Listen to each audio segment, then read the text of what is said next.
where we take a stack of sources, pull out the most important nuggets, and make you instantly well-informed. Today, we're plunging into a topic that, well, it sounds like pure business jargon, doesn't it? Strategic management and planning. It really does.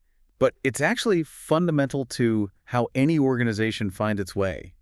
Like a seasoned explorer plotting a course through unknown territory. Exactly. And it's so much more than just long-term thinking. Our mission today really is to unpack what strategy truly means, why it's absolutely essential, and maybe give you a solid framework to understand, how it's actually done. That's the goal. You'll get a real shortcut to being well-informed about these core ideas that drive success. And yeah, sometimes failure too. We've dug into some pretty comprehensive study texts on strategic management for this, so let's get started. Okay, so every great journey needs a map, right? For organizations, that map is their strategy. But what is this map, really? What is strategy? It might surprise you, but there isn't one single definition everyone uses. Ah, okay, so it's a bit slippery, used in lots of ways. Very much so. But the material we looked at gives us a good working definition, something practical. Useful, yeah. What is it? Well, for our purposes, let's say, strategy is a pattern of activities that seeks to achieve the objectives of the organization and adapt its scope, resources, and operations to environmental changes in the long term. Okay. A pattern of activities. Yeah. Adapting. Long term. That covers a lot. It does. It's about how an organization positions itself, uses what it's got its capabilities to reach its goals while, constantly adjusting to the world around it. That makes sense. Yeah. And you mentioned long-term. We often hear strategic planning used interchangeably with long-term planning or corporate planning. But you're saying it's more than just like looking 5 years ahead. Oh, absolutely. Yes, it considers that longer horizon, maybe 5 years, maybe more. But critically, it thinks about the whole organization. It gives direction, integrates everything everyone's doing. It also has to consider all the stakeholders involved. And it's always looking for that sustainable competitive advantage. How do we stay ahead? And crucially, it connects the organization, its resources, its skills to what's happening outside in the environment. Okay, so it's holistic, covers everything. Yeah. But, does it always work? What's the pushback? Why wouldn't you do all this planning? It sounds like a huge effort. That's a fair point. And yes, it is a big effort. Now, studies do show that companies that plan tend to be more successful. But here's the interesting thing. Sometimes the real value isn't just the final plan document itself. Oh, what is it then? It's the process, the conversations, the debates, getting everyone thinking strategically together. That alignment, that clarity, that sticks, even if the plan itself needs tweaking later. Ah, okay. So the journey is as important as the map. Maybe even more so sometimes. So what are the big advantages then? Why go through Well, it? number one, it forces you to look ahead, to anticipate. It helps the organization fit better with its environment, which is always changing. Leads to better use of resources, time, money, people. Provides that clear direction, a vision. Helps you track progress and make sure everyone's pulling in the same direction, goal congruence. Those are strong points. Yeah. But it can't be all sunshine and roses. What are the downsides? I can imagine it getting really rigid. You're right. It's not perfect. It can be very time-consuming, expensive too. And it's really tough in markets that change super fast. A detailed plan can become a kind of straitjacket. A straitjacket. Yeah. Meaning you miss opportunities. Exactly. Things pop up you didn't plan for, and the plan holds you back. It can also just become this bureaucratic exercise. Fill out the forms, tick the boxes, and in a real crisis, maybe less relevant, you need speed, adaptation, not necessarily a 5-year document. Okay, so given those potential drawbacks, when is it really essential? When is the effort absolutely worth it? It becomes critical when you have long lead times. Think industries where development takes years. Like pharmaceuticals or aerospace. Precisely.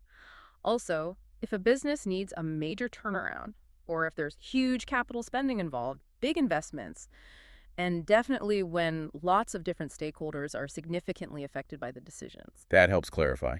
Let's make it concrete. Compare, say, a national health service with a small local building contractor.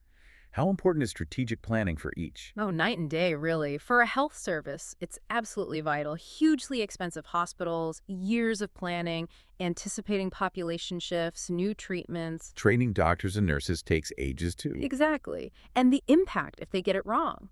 It affects countless lives. The scale, the cost, the human element strategic planning is indispensable there. Okay, makes sense. And the small builder? Relatively less formal long-term planning is usually needed. They might work job to job, bring in subcontractors as needed. It's more reactive often. But what if they decide to, say, buy land and develop it themselves? Well, that changes everything. Suddenly they do need careful planning. Land acquisition, getting permits, managing a bigger project, financing. It becomes much more strategic. The operational scale dictates the need. That's a great contrast. Really shows how context matters. Okay, so we have this idea of strategy, but you said it's not just one big plan, right? It operates at different levels in an organization. What's the top level? It does. There are generally 3 levels. At the very top, you have corporate strategy. This is the big picture view, the whole organization. The whole thing. Okay. What kind of questions does it answer? It's asking, what business or businesses should we be in? What's our overall direction? Are we aiming for growth, stability, maybe even shrinking? That's the directional strategy. Right. It also looks at diversification, how many different products or markets. That's portfolio strategy. And importantly, how does the head office manage and coordinate all the different parts? How does it add value to the business units? That's called parenting strategy. Okay, so using an example from the texts, like Gap, the clothing retailer, a corporate decision would be something huge, like, should we start a whole new chain like they did with Banana Republic, targeting a different market? Exactly. Or should we raise more money by issuing shares to fund global expansion? Big, fundamental choices for the entire company. Got it. So what's the next level down? That's business strategy. This focuses on each individual business unit or product line. How does this specific unit compete? More focused then. Yes. It's about the actions needed to deliver value to customers in its market. How does it gain a competitive advantage using its core strengths? It's where you think about your position relative to competitors, maybe using frameworks like Porter's 5 Forces. Porter's 5 Forces looking at industry rivalry, buyer power, supplier power, threat of new entrants, substitutes. Exactly. Understanding that competitive landscape for the specific business unit. So for Gap again, a business strategy question would be much more specific, like how is our Gap brand going to win market share in, say, Australia against the rivals there? Precisely. Focused on that unit, that market, and then the most granular level. Must be functional or operational strategy. That's it. This deals with individual functions, marketing, HR, operations, purchasing. How does each department support the business and corporate strategies? So these are the real nuts and bolts, often called tactical. Often, yes, very detailed. How do we allocate resources within marketing? How do we coordinate between sales and production? How do we find and equip the actual stores for that new Banana Republic chain? Or for an airline starting a low-cost subsidiary, a functional question is, how do we recruit the cabin crew for the specific new airline? Right. And that has to fit the low-cost model, right? Yeah. Probably very different from hiring for their main full-service brand. Exactly. And that recruitment approach needs to align perfectly with the business-level strategy for the low-cost service, which brings up a crucial point. Consistency. Absolute consistency across all 3 levels. You can't have a corporate strategy aiming for luxury if your business units are competing on price and your functional teams are cutting corners on quality. It all has to mesh, top to bottom. Makes perfect sense. Yeah. A unified direction. Yeah. Okay, we know what strategy is, where it happens, but how do you actually do it? How do you build one? No. Our sources point to a really useful model, Johnson, Scholes, and Whittington, or JSW. Yes, the JSW model, it's a great framework. It breaks strategic management down into 3 interconnected parts: strategic position, strategic choices, and strategy into action. Interconnected, Yeah. meaning they influence each other. Deeply. And interestingly, the process doesn't always start neatly at the beginning.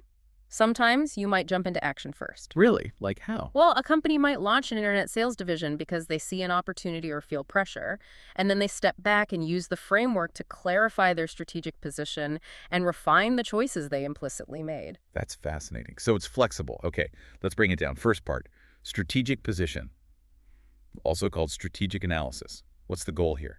The goal is basically to get a clear understanding of where the organization stands right now and what forces are shaping its future, what's influencing its well-being. And how do you figure that out? What do you analyze? 4 key things. First, the environment. Looking outside. What are the opportunities? What are the threats? Competitors, markets, regulations, new tech. This is where things like pestle analysis come in. Political, economic, social. Exactly. Pestle, political, economic, social, technological, environmental, legal. plus competitive factors. It's about scanning that whole external landscape. The challenge is making sense of all that complexity. I bet. Okay, environment first. What second? Second is looking inside. Strategic capability. What are our strengths? What are our weaknesses? Assessing resources, buildings, cash, people, products, and importantly, our core competences. What are we uniquely good at? So outside in and inside out. Makes sense. What else? Third, something a bit less tangible but super important, culture, beliefs, and assumptions. The internal mindset. How does that fit in? Because culture massively influences how people interpret the environment and the company's capabilities. Different groups within the organization might see the same data but draw totally different conclusions about strategy because of their cultural lens or, their ingrained ways of thinking. Wow, okay. That's a subtle but powerful factor. And the fourth element of strategic position. The expectations and power of stakeholders. Remember, stakeholders are anyone with an interest, shareholders, employees, customers, suppliers, the local community, government. Everyone affected or who can affect the company. Right. And you need to understand what they want. Shareholders might want high returns, maybe high risk. Patients in a hospital want quality care and accessibility. Employees want job security. Their desires, and crucially, their power to influence decisions, shape which strategies are even considered acceptable. You have to balance all those potentially conflicting interests. Okay, so that's strategic position, understanding where you are. What comes next in the JSW model? Next up is strategic choice. You've done the analysis, now you have to decide. Where are we going, and how are we going to get there? This is the decision-making part. What do we actually do part? Exactly. And it has three components. First, generation of strategic options, brainstorming. What are the possible paths forward? Growth, acquisition, diversification, focusing on our core. And the key here is not just going with the obvious first idea. Absolutely critical. Generate multiple options. Think broadly. Consider things that might seem unconventional at first. For that international retailer, options might include which country is next? Should we standardize everything globally or adapt locally? New product lines. Explore the possibilities. Okay, once you have options, what then? Then, evaluation of options. You have to assess them. Do they make sense? Are they feasible? Will people accept them? How do you evaluate? Are there criteria? Yes, three main ones. Suitability. Does the option fit our situation? Does it leverage our strengths, address weaknesses, exploit opportunities, counter threats? That strategic fit idea again. Makes sense. Feasibility. Can we actually do it? Do we have the money, the people, the skills, the resources? Can we realistically pull it off? Practicalities. And acceptability. Will our key stakeholders buy into it? Will shareholders approve? Will employees resist? Will customers accept it? This is where tools like financial analysis, net present value calculations maybe come in, but also judging the less quantifiable reactions. Suitability, feasibility, acceptability, SFA. Got it. And after evaluation. Comes the selection of strategy, making the call, choosing one or maybe a combination of options. Is there usually a clear winner? Often not. There's rarely one perfect risk-free choice. Every strategy has potential downsides. So the selection can be quite subjective. It often reflects the values of the managers, the power dynamics in the room. The human element again. Definitely. And broadly, the how you pursue the chosen strategy falls into two camps. Internal development, growing organically, or external development, things like mergers, acquisitions, joint ventures, franchising. Okay, so position analyzed, choice made. The final piece of the JSW puzzle must be putting it all into practice. Exactly. Strategy into action or implementation. This is where so many strategies fail, not because the idea was bad, but because the execution faltered. The hardest part. Arguably, yes. It also has three elements. First, organizing or structuring. You need the right structure to support the strategy. Does the company need reorganizing? Regional divisions, more autonomy for units, new reporting lines, better communication systems, information systems, control mechanisms. Building the vehicle for the strategy. Precisely. Second, enabling an organization's resources, making sure you have the right resources, people, money, equipment in the right place at the right time, identifying key tasks, figuring out the resource mix needed, setting timelines, assigning responsibility. Getting the fuel and the crew ready. You got it. And third, arguably the most challenging, managing change. Ah, yes. People naturally resist change sometimes. Almost always, to some degree. Most new strategies mean changes in routines, jobs, power structures. So managing that change, addressing fears, overcoming resistance, leading people effectively is absolutely crucial for the strategy to actually take root and succeed. That makes a lot of sense. Implementation's about structure, resources, and people. Let's apply JSW to those examples again. The full-price airline starting a low-cost subsidiary. Okay. Strategic position. They'd analyze competitors' moves, forecast fuel prices, check passenger demand, look for cheap airport deals, consider environmental regulations, assess their own brand strength. Right, strategic choices. Then they'd weigh options like which routes first, build it from scratch or buy a small airline, what kind of planes, what services or lack thereof on board. Exactly. And strategy into action. Yeah. And the doing part. How independent will the new airline be? How do we hire and train staff differently? Build the website for booking, get the planes, secure those landing slots. Clear progression. And the health provider thinking about city center clinics. Position. Analyze demand for such clinics, do a cost-benefit check, assess patient safety concerns in smaller facilities, gauge reaction from patients and existing staff. Choices. Decide which conditions to treat there, where exactly to put them, how to staff them, what hours they should keep. And implementation. Finding and fitting out the clinic spaces, recruiting or moving staff, advertising the new service, coordinating closely with local doctors and the main hospitals. Those examples really show the JSW model in action, from analysis to doing. But you mentioned earlier that context matters. Strategic planning isn't the same everywhere, is it? Not at all. The emphasis shifts depending on the type of organization. Take small businesses. Right, the local builder example. Yeah. They're usually in one market, maybe a narrow product range. The founder's vision is often dominant.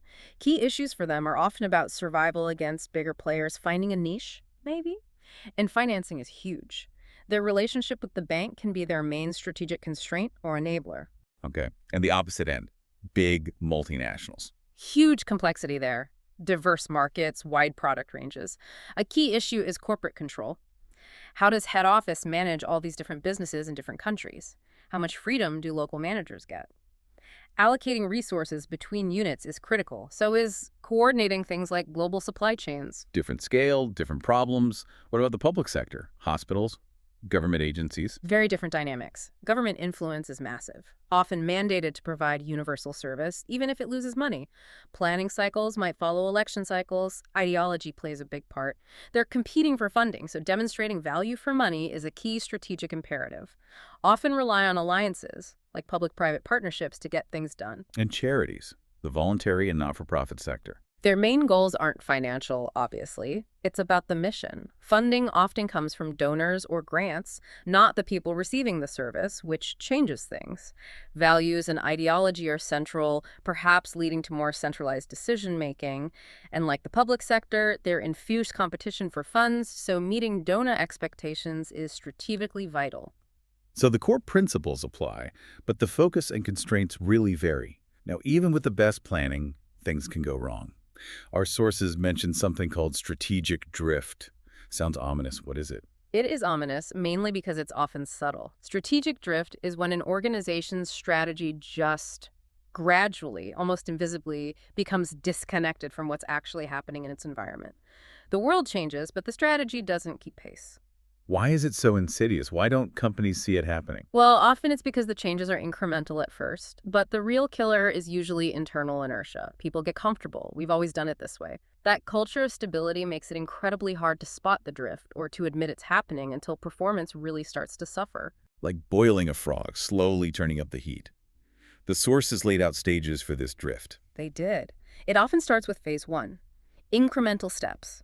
The company makes logical, small adjustments. Things seem fine, but then comes phase 2.